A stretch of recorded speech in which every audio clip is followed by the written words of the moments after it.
Berani. Beliau tangkap beberapa kali. Pak Galdi tanya, tutup Pak? Pasti tutup Pak. Ya udah tutup. Panggil dinas pariwisata. Antara mau nutup nggak tutup juga ragu-ragu kan. Saya harus tutup. Terus Satpol PP disuruh menghadap saya. Saya masih ingat dia hadap. Kayak lucu juga ada. Pertanyaan duduk. Lapor Pak. Ya apa? Apa betul saya diperintah tutup stadium? Ya benar, masa salah? Rokok BBM kok perintah pakai BBM. Oh, ya modern. BBM modern. saya, ya udah. Siapa? Siapa? Hari ini juga dibuat surat tutup. Dia masih bingung-bingung liatin. Ya tutup serius.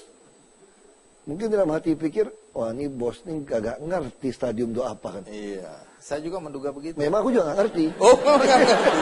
Ya, Kalau udah, ngerti tutup. nggak berani pasti ya. Kayak Tanah Abang aja. Ini sesuatu yang tidak biasa juga, artinya nyali ya. Anda terkesan tidak takut. Bahkan beberapa waktu yang lalu Anda berani itu secara frontal di depan publik berantem sama menteri, Menpora.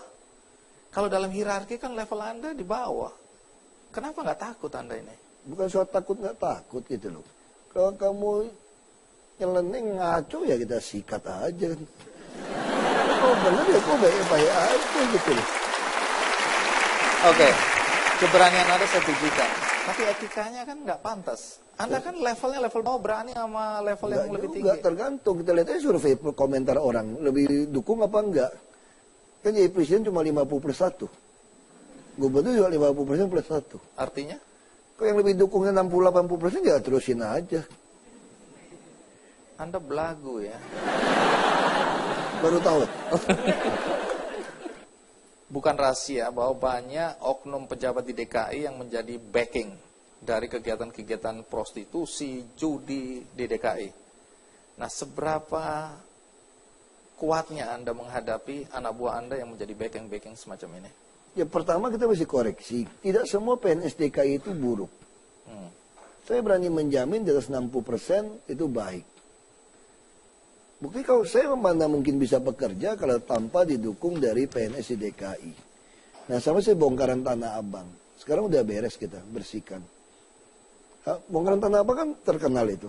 Oh maaf, saya nggak tahu itu. Nggak tahu ya? Ya udah. Iya. Nanti Namanya pun baru dengar ini. Ya. Nanti sekali-sekali kita ikut keliling-keliling Jakarta malam hari. Ya, ada istri saya Nah, soalnya. ya. Saya kadang sering ikut Bang Yos kan.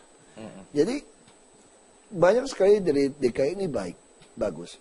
Memang ada beberapa yang tidak baik ada. Tapi terus kita mau ganti. Nah kita udah bangun satu sistem. Kalau Anda jabat eselon tidak baik, saya tidak mau carikan lagi eselon yang lain. Langsung staffkan saja.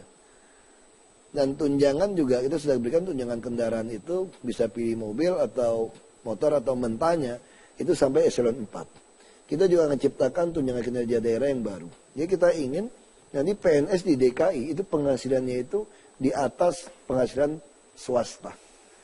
Jadi orang akan merasa pengen jadi PNS.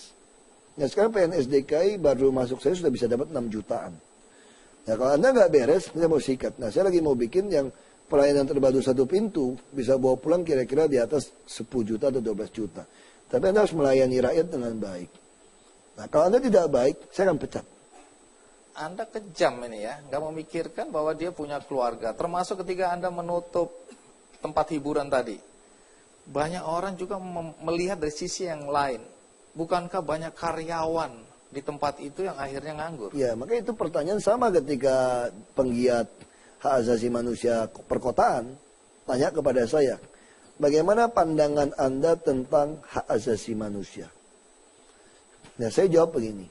Saya ingin 10 juta orang itu bukan hanya sehat dan bahagia, otaknya, perutnya, dompetnya penuh, tapi betul-betul hidup senang.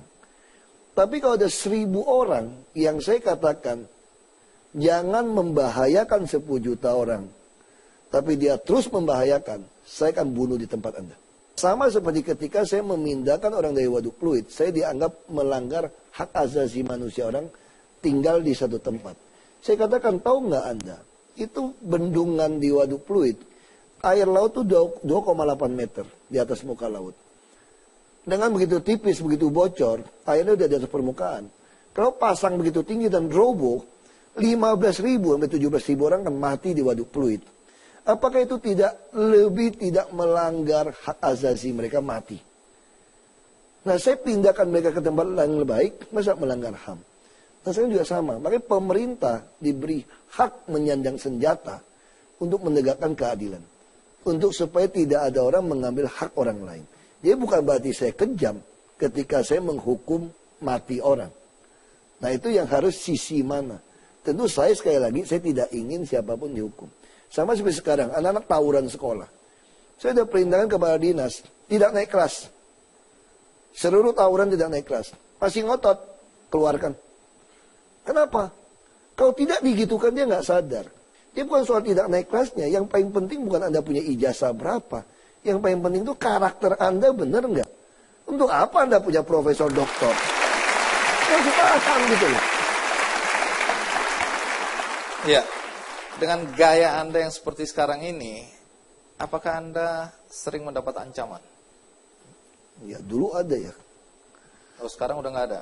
Sekarang kemarin juga ada. Teman saya bilang sama saya begini. Ya, dia bilang, kamu hati-hati. Saya sudah dengar-dengar nanti kamu bisa dilenyapkan kalau terus begini. Ya, terus saya bilang sama dia, kalau takdirnya pasti dilenyapkan, ya pasti lenyap kita. Mau bilang apa tuh? Kan kekhawatiran kita nggak bisa menambah kita hidup lebih panjang, nggak bisa juga toh. Nah, tapi satu hal yang kamu nggak bisa punya, kamu boleh kaya. Kalau kamu udah mati, nggak ada warisan buat cicit kamu, cicitmu udah lupa namamu siapa sebetulnya. Kubur dimanapun belum tentu dia datang. Saya bilang gitu sama dia. Ya kaya ya top, hilang aja. Tapi kalau saya sampai harus diizinkan Tuhan mati untuk menegakkan keadilan sosial di Indonesia ini, kamu nggak bisa beli cara mati saya, bosku. Gue akan jadi legenda, diingat orang.